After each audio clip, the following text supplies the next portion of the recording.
그러면 오늘 설교 본문을 말씀드리면서 설교 시간을 가져보도록 하겠는데요. 오늘은 에스라 9장 10절을 함께 읽어보려고 합니다. 다 같이 에스라 9장 10절을 함께 읽어보겠습니다. 우리 하나님이여, 이렇게 하신 후에도 우리가 주의 계명을 저버렸사오니 이제 무슨 말씀을 하오리까. 아멘. 제가 한 번 더 읽을까요? 우리 하나님이여, 이렇게까지 하신 후에도 우리가 주의 계명을 저버렸사오니 이제 무슨 말씀을 하오리까. 자, 저는 방금 함께 읽어본 이 에스라 9장 10절을 가지고 소를 잃었어도 외양간은 고쳐야 한다, 이와 같은 제목으로 우리가 올해 들어서부터 시작했던 이 에스라서 공부의 마지막 시간을 가져보려고 합니다. 자, 여러분, 다음과 같은 한자 성어를 들어보신 적 있습니까? 복수, 난수, 또는 복수, 불수. 힌트를 드리자면 오늘 설교 제목이랑 비슷한 의미를 지니고 있기도 합니다. 어렵죠? 복수, 난수, 복수, 불수, 이런 겁니다. 엎질러진 물이다.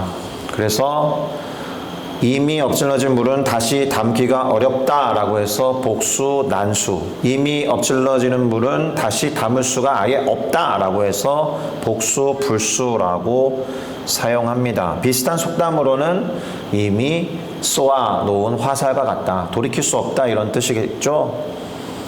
여기에 조금은 더 감정이 투영된 속담이 있습니다. 오늘 설교 제목에 들어있었던 소 잃고 외양간 고친다. 늦었는데 그렇게 하는 건 대단히 어리석다.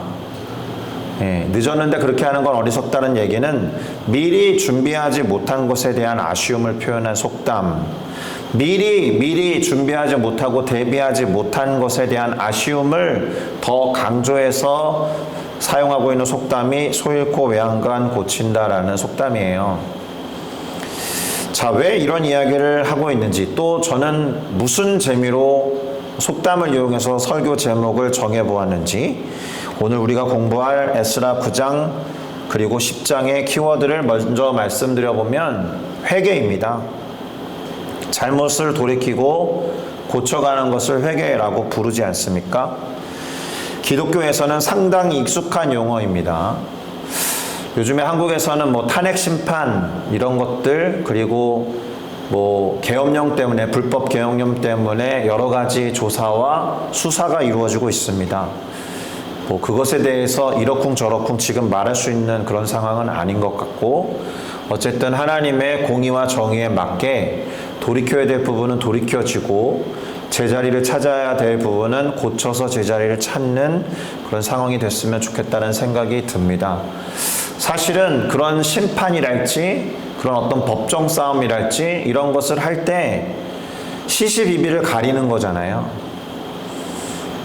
시시비비를 가리고 잘못한 게 있으면 정확하게 인정을 하고 직면하고 용기 있게 벌을 받는 것이 사실은 회개에 합당한 태도일 것입니다.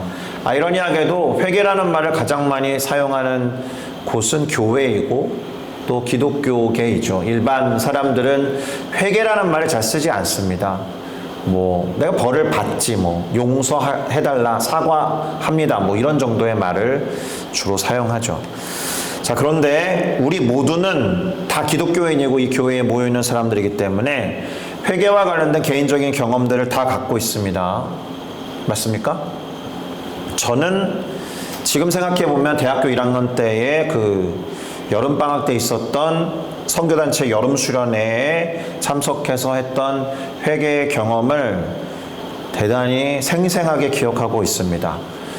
열등감에 사로잡혀서 지냈던 한 학기의 삶을 거의 활락을 즐기며 살았기 때문에 거의 끌려가다시피 참석한 수련회에서 하나님을 인격적으로 만났을 때, 그분과 인카운터 했을 때에 느껴진 죄에 대한 직면은 잊을 수가 없습니다. 그래서 다른 것 하지 않고 하나님만 그냥 불렀던 것 같고요.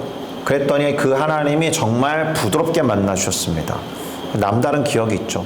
제가 지금 저의 이야기를 속속들이 구체적으로 말씀드리진 않았지만 회개를 할 때 그러니까 죄를 지었던 어떤 장면들이 싹싹싹 지나갈 때가 있습니다. 그리고 유독 떠오르는 직면되어지는 구체적인 죄의 모습도 있을 것입니다.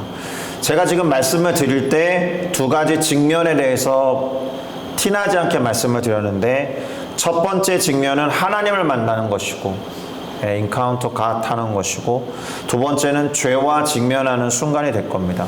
무엇이 먼저고 무엇이 나중인지를 이야기하는 것은 사실 의미가 없습니다.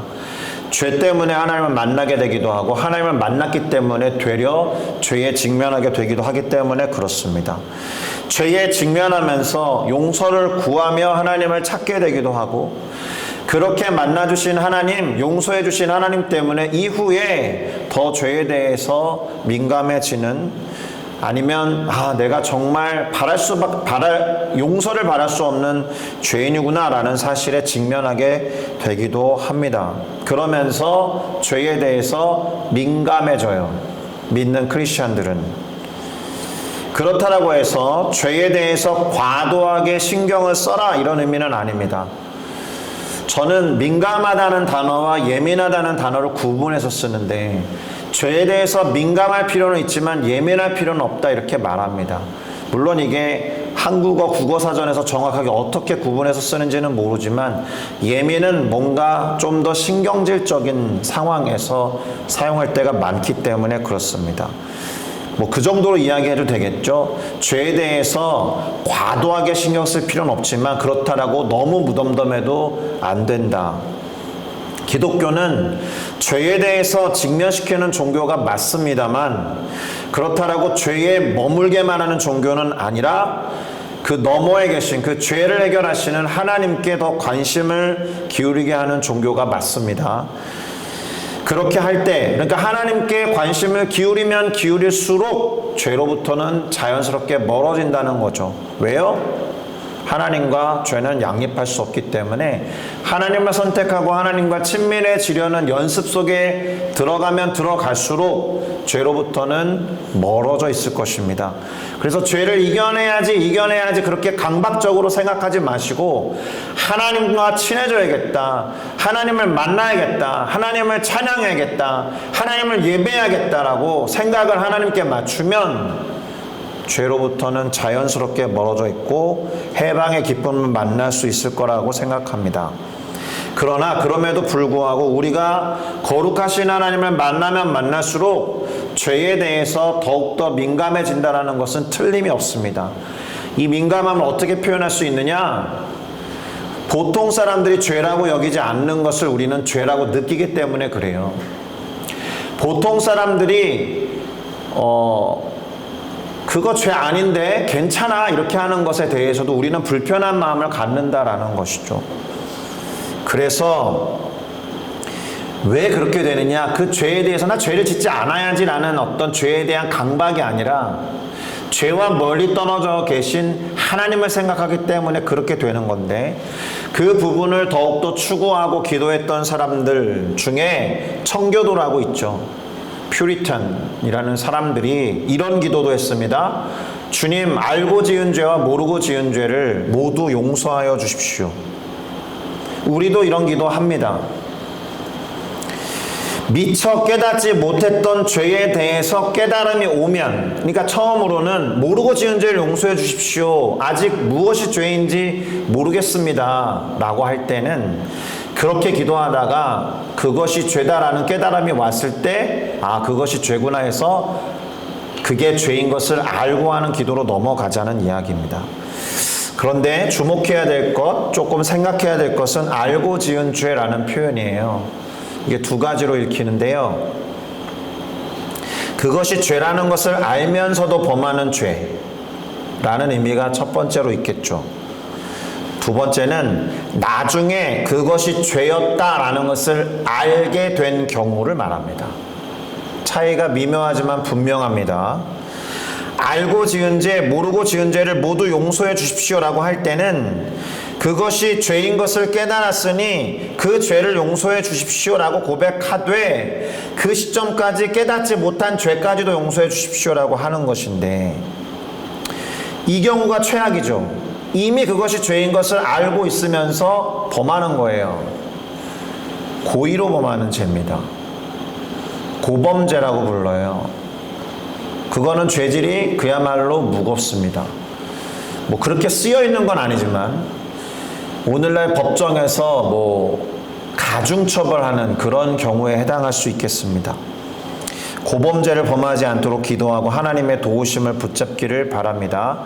모르고 지은 죄에 대해서는 그것이 죄인지 모르는 동안에는 회개할 수 없기 때문에 나중에 알게 되면 회개를 할 테지만, 모르는 동안에도 죄에 대해서 나는 민감하기 때문에 회개하고 싶다라는 표현일 수 있다라는 거예요.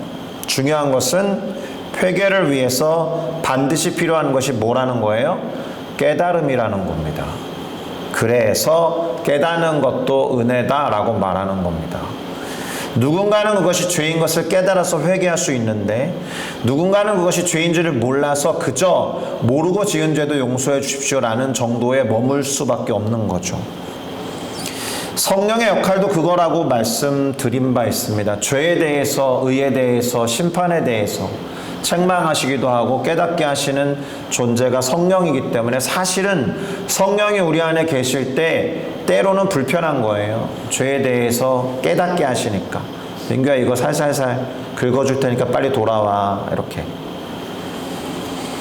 자, 그런데 이와 같은 고백이 정말 진지한 것이라면, 그러니까 이것이 습관적으로 하는 기도가 아니라면, 제가 어렸을 때부터 배웠던 식기도 하듯이 하나님 감사합니다, 맛있게 잘 먹겠습니다, 건강하게 해주십시오, 예수님의 이름으로 기도합니다 라고 습관적으로 하는 기도와 같이, 주님 제가 알고 지은 죄 모르고 지은 죄를 다 용서받고 싶습니다, 용서해 주십시오, 아무런 감정 없이 그냥 무덤덤하게 형식적으로 하는 고백이 아니라면 그 이후의 행동이 조심스러워질 겁니다. 왜냐하면 모르고 지은 죄에 대해서도 생각을 하게 됐기 때문에, 우리가 모르는 가운데에도 죄를 범할 수 있다라는 생각을 하면 겸손해져요. 속도도 아마 늦어질 겁니다. 조금은. 판단도 섣부르게 하지 않으려고 할 겁니다. 죄에 대해서 심각해질 필요는 없지만 진지하셔야 됩니다. 지나치게 예민할 필요는 없지만 민감하셔야 합니다. 자, 오늘 우리가 살펴보고자 하는 에스라 9장과 10장의 키워드가 회개라고 해서 조금 회개에 대한 서론이 좀 길었습니다. 그러면 이 에스라 9장과 10장에서 어떤 일이 벌어졌는지, 왜 회개라는 단어를 가지고 왔는지 한번 살펴보겠습니다. 우선 에스라가 유대 땅으로 돌아왔을 때 방백들이 찾아옵니다. 그리고 이렇게 말하죠. 이스라엘 백성과 제사장들 그리고 레위 사람들이 이 땅 백성들로부터 떠나지 아니하고, 이 말은 이 땅의 백성들, 이 땅의 이방인들과 구별된 삶을 살지 않고, 이런 뜻입니다. 가나안, 헷, 브리스, 여부스, 암몬, 모압, 애굽 그리고 아모리 사람들의 가증한 일을 한다라고 고발한 겁니다. 구체적으로는 그들의 딸을 맞이하여 아내와 며느리로 삼아서 거룩한 자손이 그 지방 사람들과 서로 혼혈이 되게 되었기 때문에 그렇다라는 것인데, 리더라고 할 수 있는 방백들이나 고관들이 앞서서 행하기 때문에 더 큰 문제가 되었던 거예요. 저 사람들도 그렇게 하는데 우리가 왜 못하느냐. 이게 조금 조심스러운데 여부스 여인을 며느리로 삼아도 되겠는가? 뭐 어떤가? 저 성에 있는 방백 중에 누구누구가 그렇게 했으니까 괜찮은 것 같아. 이런 식으로 위로부터 무너져 내리면 아래로 확산되는 죄의 양상은 걷잡을 수가 없는 거예요. 자, 이 이야기를 들은 에스라의 반응이 궁금할 텐데, 그 전에 한 가지 짚고 넘어갈 것이 있습니다. 방금 읽어드리고 살펴본 본문에는 마치 여성이 문제가 되는 것처럼 기록되어 있죠. 반대인가? 자, 그들의 딸을 맞이해서 아내와 며느리로 삼아서 마치 이스라엘 자손의 거룩한 남자들이 문제가 된 것처럼, 반대로 이런 경우는 없었겠어요? 이스라엘 여성 중에서 이방 남성과 결혼하거나 적절하지 못한 관계를 형성하는 일은 없었느냐? 이런 식으로 고발은 왜 하지 않는 것일까요? 이런 질문을 던져볼 필요가 있습니다. 마치 남성과 여성 양쪽 성에서 다 나타나고 있는 어떤 상황을 문제시해야 하는데 뭔가 한쪽 성 중심으로만 표현한 느낌이 든단 말입니다. 그래서 이것의 극단적인 형태를 먼저 말씀드리고 잠깐 짚고 넘어갈 텐데, 창세기 6장에 보면 이런 표현이 나옵니다. 1절과 2절인데, 사람이 땅 위에 번성하기 시작할 때에 그들에게서 딸들이 나니 하나님의 아들들이 사람의 딸들의 아름다움을 보고 자기들이 좋아하는 모든 여자를 아내로 삼는지라. 이게 노아의 방주를 짓고 홍수가 임하기 직전에 죄가 얼마나 땅에 만연했는지를 대표적으로 표현하는 구절이거든요. 어디에 방점이 있는 것 같습니까? 하나님의 아들들은 누구고 사람의 딸들은 누구냐, 이걸 놓고 신학자들이 막 토론하거든요. 어떤 분들은 하나님의 아들들은 천상의 존재, 천사들이어서 천사들이 이 땅에 내려와서 사람의 딸들과 일종의 교배를 해서 이상한 돌연변이를 태어나게 했다. 그래서 그 돌연변이 중에 하나가 뭐죠? 네피림이다. 이런 식으로 거인족이다. 이렇게 설명하는 사람들도 있습니다. 그 창세기 6장 1절과 2절 넘어서 4절에 네피림 얘기가 나오니까 더 그렇거든요. 그걸 그렇게 봐야 될까요? 그렇지 않아요.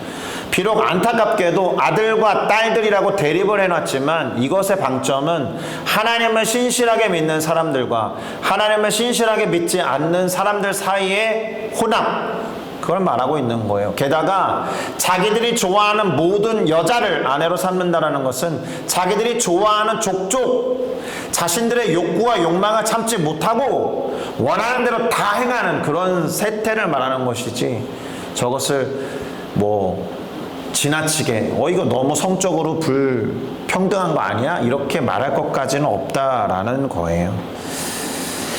하나님은 이런 경우를 엄격히 금하셨다라는 겁니다. 여러 가지 비유로도 말씀하시고 여러 방식으로도 표현한 것을 우리가 볼 수가 있습니다. 하나님을 아는 것과 하나님을 모르는 것에 섞이는 것, 하나님을 믿는 것과 하나님을 안 믿는 것이 섞이는 것, 하나님을 섬기는 그룹과 섬기지 않고 다른 신을 섬기는 것과 섞이는 것. 오늘날로 적용해보면 관용을 베풀어서 많은 사람들을 품어야 되겠지만 그렇다라고 해서 무조건적으로 타협하는 건 안 된다라는 것과 괴를 같이 하는 표현일 수 있습니다. 이게 그렇다고 믿지 않는 사람과 결혼하지 말라라는 식으로 어떤 문자적으로 기계적으로 해석할 필요는 없어요. 오히려 우리가 어디까지 끌어안을 것이고 어디부터는 안 된다라고 하는 분명한 기준을 정하는 것이 필요합니다. 하나님 중심인가 아니면 비하나님 중심인가? 제가 편의상 사람 중심이라고 표현하지는 않겠습니다. 신본주의인가 인본주의로 표현하지도 않을 겁니다. 신본주의인가 반신본주의인가 이렇게 가는 게 좋을 것 같아요. 왜냐하면 얼마든지 인본주의라는 것은 좋은 가치일 수 있기 때문에 그래요. 자, 어쨌든 이스라엘 자손들에게 있었던 이와 같은 죄에 대해서 보고를 받았단 말이에요. 에스라 이 지도자가 어떻게 반응했느냐? 이렇게 되어 있습니다. 에스라는 민족의 지도자였기 때문에 그 즉시로 속옷과 겉옷을 찢고 머리털과 수염을 뜯어가면서 기가 막혀 하며 앉아서 자신에게 나온 하나님의 말씀으로 말미암아 떠는 자들, 그러니까 그 중에는 하나님의 말씀을 경외하는 사람들이 있었는데 그들과 함께 저녁 제사를 드릴 때 무릎을 꿇고 하나님 여호와를 향하여 손을 들고 회개하면서 기도했다라는 것입니다. 그리고 그 기도의 내용이 9장 나머지 절반이에요. 그것을 다 다룰 수는 없어서 대표적인 구절만 한번 볼 텐데, 먼저는 에스라 9장 10절입니다. 오늘 설교 본문이었죠. 우리 하나님이여 이렇게 하신 후에도 우리가 주의 계명을 저버렸사오니 이제 무슨 말씀을 하오리까. 이렇게 하신 후에도 라는 표현은 뭐냐면 하나님이 우리 가운데 은혜를 베풀어 주셨는데 우리가 이렇게 하나님과 상관없이 살아도 하나님은 용서하시고 품어주시고 쓸 것을 채워주시고 우리를 이렇게 남겨주셨는데 또 주의 계명을 저버렸사오니 면목이 없습니다. 이렇게 말한 것이죠. 13절과 15절 우리의 악한 행실과 큰 죄로 말미암아 이 모든 일을 당하였사오나 무슨 말이냐 하면 나라가 망하고 포로로 끌려갔단 말이에요. 그리고 존재하지도 않는 나라, 다른 나라의 속국에 불과한 곳으로 이제서 돌아왔는데 근데 이것도 하나님의 은혜라. 어떻게 해요? 우리 하나님이 우리의 죄악보다 형벌을 가볍게 하시고 이만큼이나 우리 백성들을 남겨주시고 이렇게 돌아오게 하셨는데 우리가 어찌 다시 주의 계명을 거역하고 이 가증한 백성들과 통혼하오리까?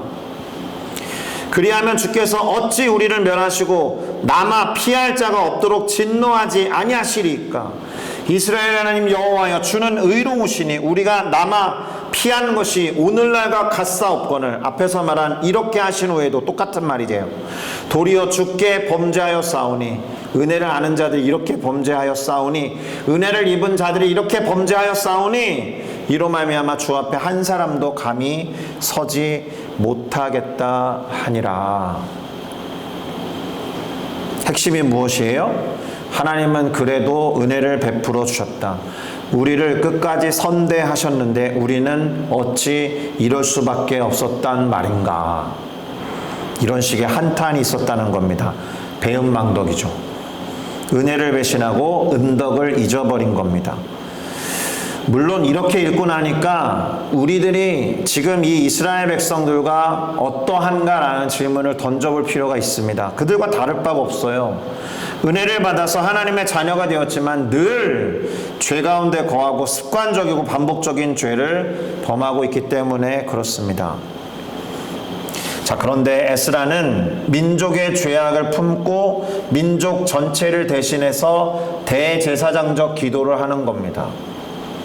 그리고 이와 같은 회개의 기도가 어떻게 영향력을 발휘했고 어떻게 확산되었는지가 그 다음 장, 에스라서의 마지막 장 10장에 나옵니다. 특별히 1절과 4절은 다음과 같은 내용을 담고 있습니다.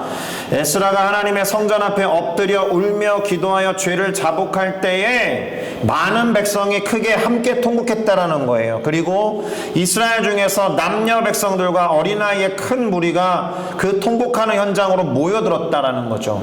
그 중에서 엘람 자손 중 여히엘의 아들 스가냐가 우리가 우리 하나님께 범죄하여 이 땅 이방 여자를 맞아여 아내로 삼았으나 그래도 이스라엘에게 아직 소망이 있으니 곧 나의 주의 교훈을 따르며 우리 하나님의 명령을 떨며 준행하는 자의 가르침을 따라서 이 모든 아내와 그들의 소생을 다 내보내기로 우리 하나님과 언약을 세우고 율법대로 행할 것입니다. 그러니 에스라 선생이여, 당신이 이것을 많은 사람들에게 공표할, 주장할 일이니 일어나십시오. 그리고 우리가 당신을 돕겠습니다. 이렇게 말하는 거예요. 그리고 이와 같은 이야기와 관련해서 구체적인 행동을 촉구하면서 에스라가 이렇게 말합니다. 이 이야기를 듣고서 에스라가 일어나 제사장들과 레위 사람들과 온 이스라엘에게 이 말대로 행하기를 맹세하게 하였고, 무슨 말이에요? 지금까지 이방 여인을 아내로 맞이했거나 며느리로 맞이했다면 그들을 끊어내고 그 소생도 끊어내기로 정하고 그렇게 하기로 맹세하고, 그 맹세를 무리도 했으며 에스라는 하나님의 성전 앞에서 일어나 엘리야십의 아들 여호하난의 방으로 들어가서 이스라엘 자손들의 죄를 근심하여 음식도 먹지 아니하며 물도 마시지 아니하고 공포하기를 모두 다 예루살렘으로 모여라 라고 말한 겁니다. 그리고 더 구체적인 제안을 그 다음 세 구절에서 이렇게 말하는데요. 유대와 베냐민 모든 사람들이 3일 내에 예루살렘에 모였고, 에스라가 모이라고 하니까 모인 거예요. 에스라가 일어나서 너희가 범죄하여 이방 여자를 아내로 삼아 이스라엘의 죄를 더하게 하였으니 이제 너희 조상들의 하나님 앞에서 죄를 자복하고 그의 뜻대로 행하여 그 지방 사람들과 이방 여인을 끊어버려라 라고 합니다. 그 지방 사람들과 이방 여인을 끊어버려라. 구체적으로 어떻게 행동했느냐? 에스라가 일단 각 종족에서 몇몇 족장들을 선임합니다. 그리고 이방 여인을 아내로 맞이한 자들을 조사하게 해요. 일종의 명단을 작성하게 한 겁니다. 반대하는 사람들이 있었죠. 아사엘의 아들 요나단과 디과의 아들 야스야가 반대했다. 그러나 무슬람과 레위 사람 삽브대는 그 일을 도왔다. 자, 여기까지가 에스라 9장과 10장의 내용입니다. 그 10장의 나머지 부분은 조사를 했기 때문에 그 조사 결과가 나와요. 사람들의 명단이 나온단 말입니다. 누가 이방 여인을 취했는지. 자, 이방 여인을 아내나 며느리로 맞이한 자들의 명단이 10장 절반 이상이니까 개인적으로 읽어보시면 되겠습니다. 자, 이제 정리를 좀 해보겠습니다. 우선 죄를 범한 사실을 직면했다라면 그것을 인정하고 돌이켜서 회개해야 됩니다. 그런데 필요한 조치까지 취하기를 권하는 것이 이 에스라 9장과 10장에서의 메시지인 거예요. 그렇게 해야 되는 이유가 나옵니다. 하나님 앞에 바로 서기 위해서, 하나님을 제대로 직면하기 위한 작업이다라는 겁니다. 제가 아까 회개를 하면 두 가지 직면이 반드시 있을 거다라고 말씀드렸는데, 죄에 대한 직면과 하나님을 직면하는 것. 하나님을 바르게 직면하기 위해서는 죄를 회개하고 돌이킨 뒤에 그에 합당한 삶의 실천이 있어야 한다는 겁니다. 그냥 입으로만 그걸 하는 것을 회개라고 말하지 않아요.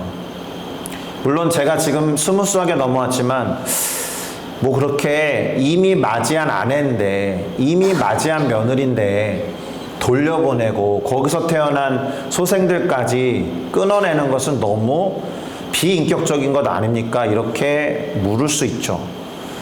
방점은 그렇게 구체적인 사항은 그거 심했다 안 심했다 이 얘기를 하는 것이 아니라, 성경을 읽을 때 다소 극단적인 표현이 나올 때는 그만큼 중요하다는 것으로 읽으시고 거기에 깔려있는 정신이 무엇인가를 취하면 되는 거예요. 그만큼 죄를 끊어내고 그 이후에 그에 합당한 행동을 구체적으로 하는 게 중요하다라고 말하는 비유적인 효과가 있다라고 보셔도 되겠습니다. 문자적으로 해석하면 상당히 위험해집니다. 방점이 뭐예요? 그냥 입으로만 하는 립 서비스가 회개가 아니다라는 겁니다. 이게 좋은 예인지는 모르겠는데 이렇게 예를 들어 볼게요. 상습적으로 폭행하는 남편들 있잖아요. 매 맞는 아내분들, 뭐 물론 반대 예도 있습니다. 상습적으로 폭행하는 아내와 매 맞는 남편이 있을 수 있죠. 근데 상습적으로 폭행하는 분들이 사과를 안 할 것 같습니까? 사과합니다. 제정신이 돌아오면 사과해요. 병원에도 데려가고 약도 발라줍니다.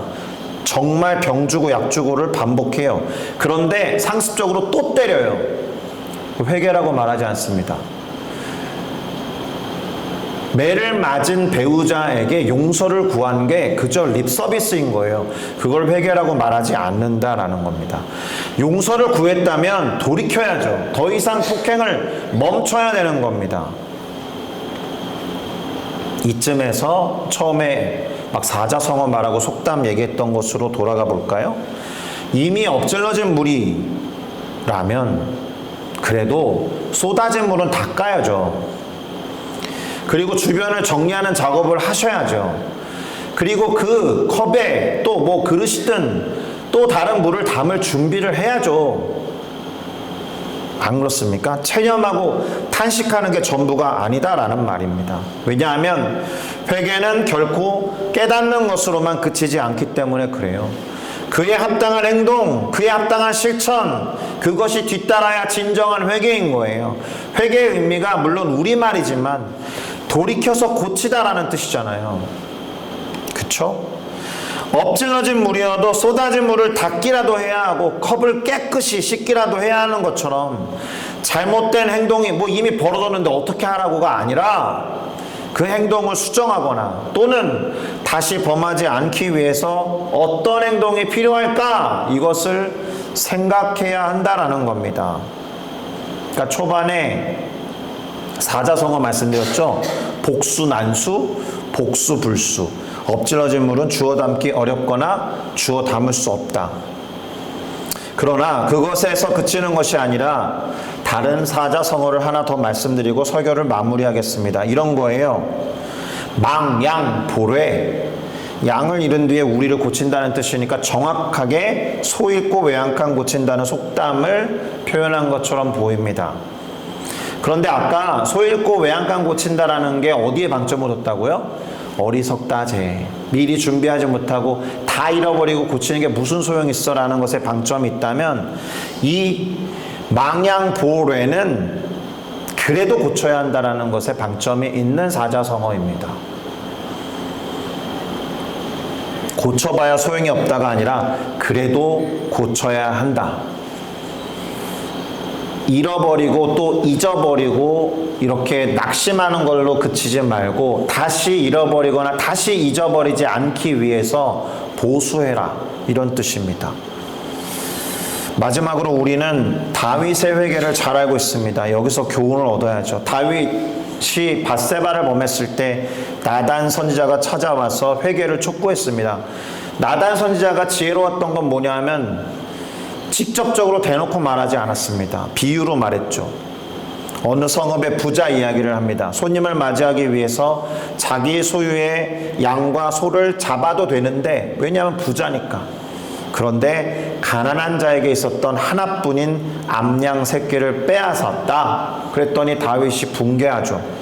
그 부자는 죽어 마땅하다. 그랬더니 나단이 다윗이 당신이 바로 그 부자와 같습니다 라고 말하면서, 다윗에게는 이미 많은 첩과 아내들이 있을 수 있거든요. 가장 강력한 왕이니까. 필요하다면 더 얻을 수도 있었을 텐데 굳이 남의 아내를 빼앗아서 하나님 앞에 악을 행하였느냐라고 하면서 책망을 전합니다. 그런데 다윗이 회개했다라는 거예요. 그리고 그 여인을 끝까지 보살피고, 그리고 자신의 죄값으로 인해서 죽어가야 했던 아들을 위해서 침상을 적시면서까지 기도하고 매달렸지만 돌이킬 수 없었을 때 털털 털고 일어납니다. 하나님께서 죄값을 취하신 것이기 때문에 인정하고 직면하고 나아간 것이죠. 그렇게 해서 지었던 시편이 뭡니까? 51편. 우리가 아까 세 번째 찬양으로 불렀던 그 노래입니다. 회개는 그렇게 돌이키는 것까지, 구체적인 행동까지 해야 회개인 겁니다. 주님을 제대로 직면하기 위해서 주님 안에서 변치 않는 마음을, 정직한 영을 새롭게 해달라고 간구하면서 삶을, 또 구체적인 행동들을 결단하는 것까지 회개인 것을 명심하시고, 기도하실 때 하나님 저에게 죄를 깨닫는 은혜와 은총을 더하여 주시고, 깨닫는 순간 제대로 회개할 뿐만 아니라 그에 합당한 행동과 실천까지 있게 하여 주옵소서, 분명하게 가르쳐 주십시오라고 기도하고 결단하는 우리 모두가 됐으면 좋겠습니다. 기도하시겠습니다. 좋으신